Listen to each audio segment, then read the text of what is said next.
कलाम की ओर जाएंगे। निकाले यूहन्ना 12 अध्याय उसके 24वें वचन को। हालेलुया।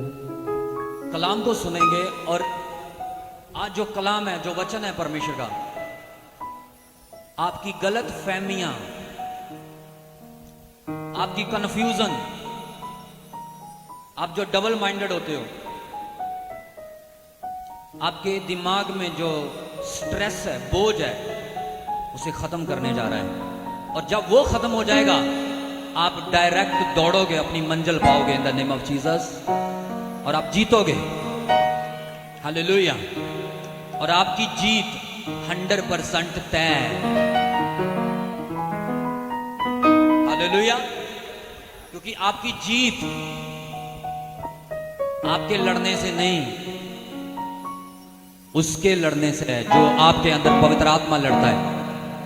और आज वो पवित्र आत्मा की बुद्धि, वो वरदान, वो अभिषेक आपको मिलेगा। हालेलुया। बड़े ध्यान से परमेश्वर का वचन सुनेंगे। शांत हो जाओ सब।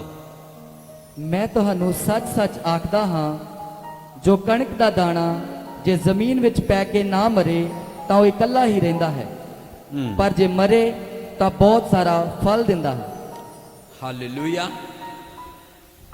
कलीसिया, मैं स्पिरिट में देख रहा हूं कि आप लोग फाइट कर रहे हो।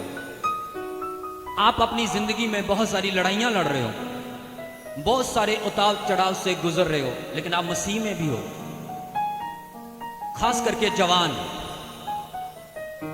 और आप जब मसीह में आ चुके हो, जब आपने बपतिस्मा लिया था, जब आपने यीशु मसीह की गवाही सुनी, यीशु मसीह के बारे में आपको बताया गया,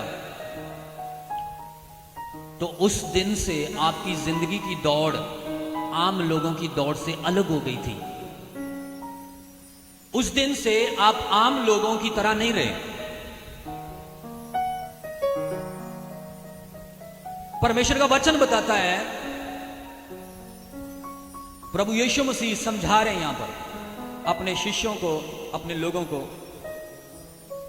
कहते कि मैं तुम्हें सच सच कहता हूं कि जब तक गेहूं का दाना जमीन में अंदर जाकर मरता नहीं, वो अकेला रहता है।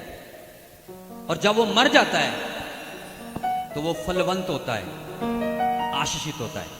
हालेलुया। आप जानते हो कि जब गेहूं, कनक उगाई जाती है, जब बोने वाला आता है तो वो बोता है तो एक पौधा निकलता है। जब आप छोटे से पौधे को ऐसे निकालोगे जमीन से, तो उसके नीचे उसकी जड़ में एक दाना होगा कनक का, और वो दाना अकेला होगा। हालेलुया। लेकिन कुछ समय बीत जाएगा, कुछ समय निकलेगा, जब वो पौधा आहिस्ता आहिस्ता बड़ा होगा, आहिस्ता आहिस्ता उसे पानी मिलता है, ऋतु बदलती है, गर्मी बढ़ती है, उसे गर्माहट मिलती है, और कुदरत उसे पूरा एक पौधा बना देती है जो एक सिट्टा बन जाता है। और यहां से हम क्या सीखते हैं? वो दाना अकेला था, लेकिन जब जमीन के अंदर गया, मर के बाहर आया, बहुत सारे दाने बन गए। हालेलुया। तो आज मैं आपको बताना चाहता हूं कि मसीह लाइफ नॉर्मल लाइफ नहीं, मसीह लाइफ एक अलग लाइफ है। आप आम लोगों की तरह जी नहीं सकते। और जब आप मसीह लाइफ में आते हो, आपको बहुत सारे ऐसे हालातों से गुजरना पड़ता है जो आप सोचते नहीं। और आपको शैतान उस समय डबल माइंड करता है कि जब से मैं मसीह के बीच में आया हूं, तब से मेरी जिंदगी में बहुत सारी परेशानियां आ गई, तकलीफें आ गई। मैंने दुआ भी शुरू कर दी, मैं चर्च में भी जा रहा हूं, मैं टाइट भी दे रहा हूं, मैं दशमांश भी दे रहा हूं, मैं बहुत कुछ कर रहा हूं, लेकिन फिर भी मेरी जिंदगी में क्या है? मुश्किलें आ रही हैं। ये मेरे साथ क्या हो रहा है आपको पता नहीं। परमेश्वर आपको दुनिया से अलग कर रहा है, सेपरेट कर रहा है। परमेश्वर आपको दुनिया से, दुनिया की रीति रिवाजों से, दुनिया के स्वभाव से, इस संसार के स्वभाव से, इस संसार की कामनाओं से परमेश्वर आपको अलग करता है।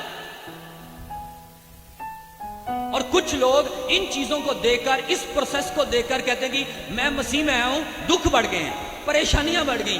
प्रभु के सेवक कहते हैं भाई ये नहीं करना, ये नहीं खाना, वो नहीं देखना, यहां नहीं जाना, वो नहीं करना, ये नहीं पहनना। ये मेरी जिंदगी में क्या हो रहा है? जब मैं यीशु मसीह में नहीं आया था तब मैं बड़ा अच्छा था। ठीक है, मेरी जिंदगी में प्रॉब्लम थी, लेकिन मैं कहीं भी जा सकता था, कुछ भी खा सकता था, सब कुछ पाप भी कर सकता था, कोई रोक टोक नहीं। तो मैं आपको बताता हूं कि परमेश्वर आपको सेपरेट करता है, और सेपरेट करने की विधि को कहते हैं नजीर, नाजरत। इब्रानी भाषा में उसका मतलब है, नाजरत का मतलब है सेपरेट करना, अलग करना, ताज। हालेलुया। अलग करना, शुद्ध करना।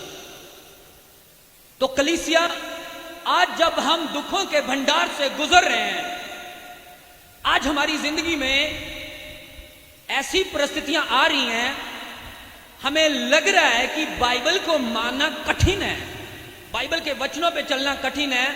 मैं जवान हूं, मैं तो एंजॉय करूंगा, मैं तो आम लोगों की तरह, दोस्तों की तरह दारू पीऊंगा। और प्रभु के दास कहते हैं कि तूने उन दोस्तों के साथ नहीं जाना, वचन कहता है तूने नशा नहीं करना। ये बड़ा मुझे कठिन लग रहा है। अरे भाई, ये कठिन नहीं, तू मर रहा है, परमेश्वर तुझे मार रहा है, आत्मिक शारीरिक तौर पे तुझे मार रहा है, और आत्मिक तौर पे तुझे जिंदा कर रहा है, दुनिया से अलग कर रहा है। Thank you Jesus. Hallelujah. Masih life normal life नहीं, परमेश्वर आपको तराशता है, परमेश्वर आपको बुनता है, परमेश्वर आपको बनाता है। इसलिए ये हालात जब आए, पीछे मत मुड़ना। जब आपको अपनी लाइफ से यीशु मसीह की खातिर किसी बेस्ट फ्रेंड को छोड़ना पड़े तो छोड़ देना। यीशु के बीच में से, गर्लफ्रेंड के बीच में से अगर एक को चुनना है तो यीशु को चुनना। रिश्तेदारों के बीच में से और यीशु के बीच में से किसी को चुनना है तो यीशु को चुनना। हालेलुया। ऐश प्रस्ती को और यीशु के बीच में से अगर किसी को चुनना है तो यीशु को चुनना। आपको कमाल की जगहों पे ले जाएगा आने वाले समय में। और तब आपको लगेगा कि मेरे साथ अजीब हो रहा है। ये अजीब नहीं, ये प्रोसेस चल रहा है, तू मर रहा है। हालेलुया। तू अलग किया जा रहा है, तू सेपरेट किया जा रहा है, एक बड़े मकसद के लिए, एक बड़े काम के लिए। इसलिए मसीह लोग आम लोगों की तरह जी नहीं सकते। वो गंदी पिक्चरें नहीं देख सकते, वो गंदे गानों पे नाच नहीं सकते, वो हर जगह जाकर कुछ भी नहीं कर सकते, वो हर जगह अपना सर नहीं झुका सकते। उनका सर यीशु की अमानत है, दर दर पे नहीं झुकाया जाता।